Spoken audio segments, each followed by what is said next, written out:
जय बोले सोनिहाल। सत श्री अकाल। जय जवान।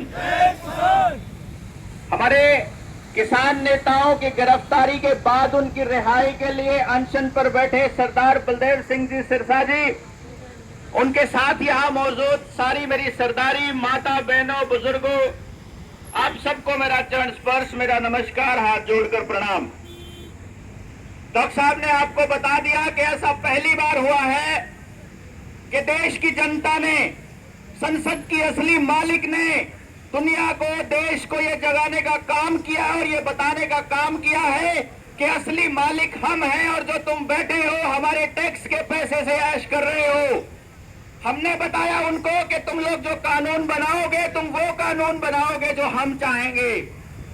ये सबसे बड़ी, मैं कहता हूं, उपलब्धि है हमारे किसान आंदोलन की, जो इतने वर्षों, इतने महीनों से हम लोग बैठे हुए हैं किसानों की मांगों के लिए दिल्ली के बॉर्डरों पर। एक बात को और समझने की जरूरत है। सारी चीजें हैं, ये लड़ाई हम जीतेंगे, इसमें कोई शक नहीं। कल भी हमें आपसे बात कर रहा था, यहां से बात करने के बाद जब हम उधर जा रहे थे तो दो पुलिस वालों ने हमको रोक लिया। हमें बोला कि डॉक्टर साहब आप ही बोल रहे थे क्या कि ये ऑनलाइन पढ़ाई ने हमारे बच्चे बर्बाद कर दिए? मैंने कहा हाँ जी। उन्होंने कहा आप ठीक कह रहे हो, वो लोग तो अंदर बैठे हुए हैं, ऐश कर रहे हैं। नाम नहीं बता सकता, मुझे नाम मालूम है, उनका पीछे ही खड़े हैं मेरे दोस्त, क्योंकि वो किसान के ही बेटे हैं जो हमसे लड़ा रखे हैं। वो कहते हैं कि डॉक्टर साहब बच्चे लड़ने लग गए, बच्चों में डिप्रेशन आने लग गया, गेम खेलने लग गए, ऑनलाइन गंदी गंदी चीजें आने लगी उनके मोबाइल पे। इसका पीछा कैसे छुड़ाएं?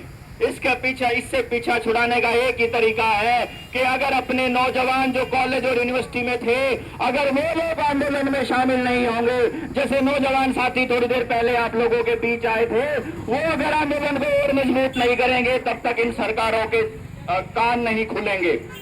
जिस प्रकार से भगत सिंह की मां ने उसको बोल दिया था कि जा बेटा, तेरे मरने से यहाँ पे कोई डेरे सुनने नहीं होते हैं, उसी प्रकार से हमारी माओं को और हमारे बुजुर्गों को यहाँ जैसे जाने के बाद अपने बच्चों को ये कहना पड़ेगा कि बेटा बाहर निकलो, आओ, सीखो, समझो और हकों की लड़ाई लड़ना शुरू करो और इस इन नेताओं के कान पकड़ने शुरू करो और अपने आंदोलन को मजबूत करो। साथ के साथ प्रहलाद जी ने थोड़ी देर पहले आपको बताया कि किस प्रकार कंपनी राज दोबारा से स्थापित हो रहा है।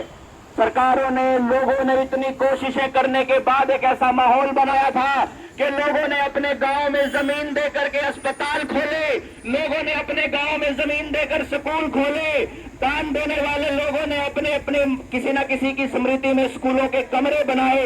लेकिन इन हरामखोरों ने, जैसे आप बता रहे थे, 1056 स्कूल बंद नहीं हुए हैं। हरियाणा में टोटल 14,000 स्कूलों में से 4,000 स्कूल बंद हो चुके हैं और पूरे देश के अंदर लगभग 2 लाख सरकारी स्कूल बंद हो चुके हैं इन पिछले 7 सालों के अंदर।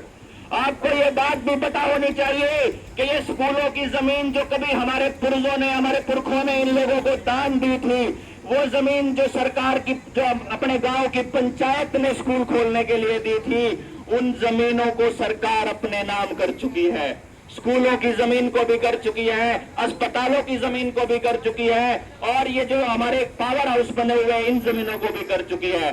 जो जमीन लावारिस पड़ी है उनको भी कर रही है। आने वाले वक्त में इनको भी वैसे ही बेचने वाली है जैसे LIC पे की थी, HAL, BEL, SAIL, Air India, airport, railway station, Lal Qila, जहां सब कुछ बेचने पे तुला हुआ है, यहाँ ये भी बेचेगा।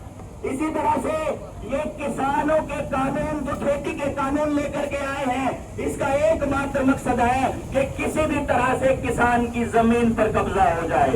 धारा 370 की बकवास करते हैं राष्ट्रीय समलैंगिक संघ वाले, राष्ट्रीय स्वयंसेवक संघ वाले।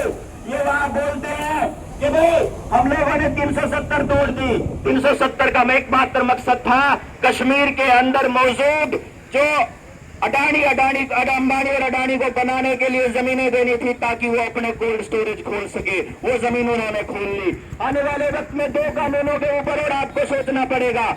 ये तो पता लग ही गया होगा कि अगर आपके घर में 2 से ज्यादा भैंस गायें आपने बांध रखी हैं तो आपको कमर्शियल बिल भरने पड़ेंगे।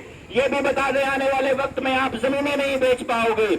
आजकल क्या होता है, आज से पहले क्या होता है, किसान ने एक बीच में कोई जमीन का टुकड़ा आता है, वो अपने रिश्तेदारों से किसी से 1 लाख 2 लाख थोड़े बहुत पैसे उधार लेकर के वो क्या करता है कि अपना उस जमीन के टुकड़े को अपनी जमीन में मिला लेता है। लेकिन एक नया कानून लेकर के आ रहे हैं कि आप लोग डीसी की परमिशन के बिना एक भूमि का छोटा सा टुकड़ा भी नहीं खरीद पाओगे। आपको बताना पड़ेगा कि ये पैसा कहां से आया, उस पैसे का टैक्स दिया कि नहीं दिया। टैक्स के माध्यम से, चालानों के माध्यम से, सारे संस्थानों को बेचने के माध्यम से ये एक ही काम कर रहे हैं कि हमारी जेब खाली कर रहे हैं, हमारे बैंक खाली कर रहे हैं। ये जो बीमारी, फर्जी बीमारी लेकर के आए थे और टीके लगा करके लोगों को इन्होंने मार रहे हैं और लोगों को घरों में बंद कर रहे हैं। एक अगली वेव आ रही है। ये सारा का सारा प्रोपेगेंडा सिर्फ किसान आंदोलन को कमजोर करने के लिए और हम लोगों को गुलाम मानसिकता तैयार करने के लिए, ये बात आपको समझनी पड़ेगी। साथ ही साथ आपको यह भी समझनी पड़ेगी कि अगर सरकार का कोई कर्मचारी अपने घरों में घुसता है, अगर गांव में घुसता है, तो उसकी एंट्री बैन कर दी जाए। साथ के साथ आपको यह भी समझना पड़ेगा, अपनी जमीनें भी बचानी है आने वाली पीढ़ियों के लिए, आपको उनकी एजुकेशन भी बचानी है, उनके रोजगार के लिए भी लड़ाई लड़नी है। बहुत ज्यादा समय आप लोगों का ना लेते हुए मैं आपको आखिर में सिर्फ इतना ही कहूंगा कि नौजवानों को अपनों को घरों से बाहर निकालिए, भगत सिंह तैयार करने होंगे और इन सरकारों से आर पार की लड़ाई लड़नी होगी। जो भी संयुक्त किसान मोर्चा का आदेश होगा हमारे सर माथे पर, और हम लोग अपनी जान की बाजी लगा देंगे। कल डॉक्टर साहब ने अपना नाम लिखवा दिया था कि अगर हमसे पहले 3 लोग और हैं जो अपनी जान की बाजी लगाने को तैयार बैठे हैं, आज मैं अपना नाम और प्रस्तावित कर रहा हूं कि अगर सरकार नहीं मानती है और अगर इन नरसंहारों, इन नरभक्षियों को, इस आदमखोर को अगर लाशें ही देखनी है जो इसका सबसे पहला और सबसे मुख्य धर्म है, तो भैया हम अपनी बलि अपने हाथों से देने के लिए तैयार है। जय हिंद।